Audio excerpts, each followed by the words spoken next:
MTK bore kit mga bossing, after 3 years ito refresh natin itong motor na kinabitan natin ng MTK bore kit dati. Standard to kinabit natin mga bossing, tingnan nyo. Goods na goods yan mga bossing, oh, walang gas-gas o walang kamot to. Ano to, alaga sa change oil to mga bossing. Dati in-overhaul natin to dati noong ano, kalimutan ko nung date. Basta okay pa naman yung kanyang connecting rod oh. Maganda yung pagkaka-overhaul natin dito.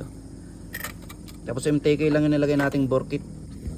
At tignan nyo yung kung kanyang piston no, kalog ng mga boss oh. Kaya medyo mausok, medyo makulay gray yung usok nito eh. You know, laki na ng kanyang clearance oh. Matibay itong kanyang ano mga bossing, itong kanyang bore. Tingnan natin oh, hindi pa lumalim yung. Pag malambot kasi yung bore na ganyan, mapapansin nyo mas malalim yung kain dito sa ilalim compare dito sa kanyang top.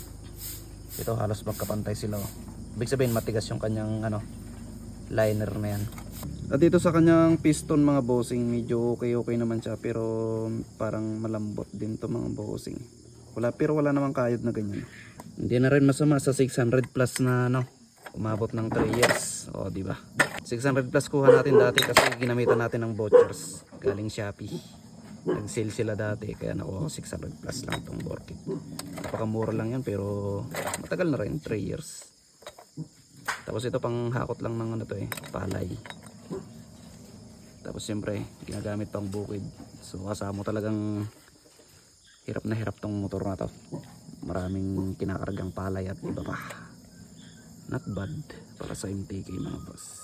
At ito po para malaman yung ano, mga saktong ring cap ng mga motorsiklo ninyo mga bossing. Kailangan kasi yan mga bossing sukatin natin, hindi basta salpak na lang ng salpak. May Google naman mga bossing, yun oh. Yung top ring yung inano natin kanina. Sinukat natin, bale nasa ano daw 0.15 mm and 0.30 mm. So nasukat natin kanina 0.030 mm. So good pa siya mga bossing. Pag palitin na daw 0.50 mm na yung ring gap niya. So big sabihin goods itong ring ng ano mga bossing ng MTK na to. Sinarch natin yung kanyang ano oil ring gap mga bossing, 0.50 pa rin yung kanyang ano limit to. So sinukat natin itong kanyang oil ring, talagang ano mga boss palitin na. Ito yung dahilan kung bakit. Ito 0.50 mga boss, tingnan nyo, pasok yan oh. Medyo maluwag pa itong 0.50 na yan oh. Pumasok pa. Yan oh mga boss oh, kasyang kasya yung 0.50 oh. Ibig sabihin palitin na yung kanyang piston ring talaga. Ito yung bumigay sa kanya mga bossing, yung kanyang oil ring gap.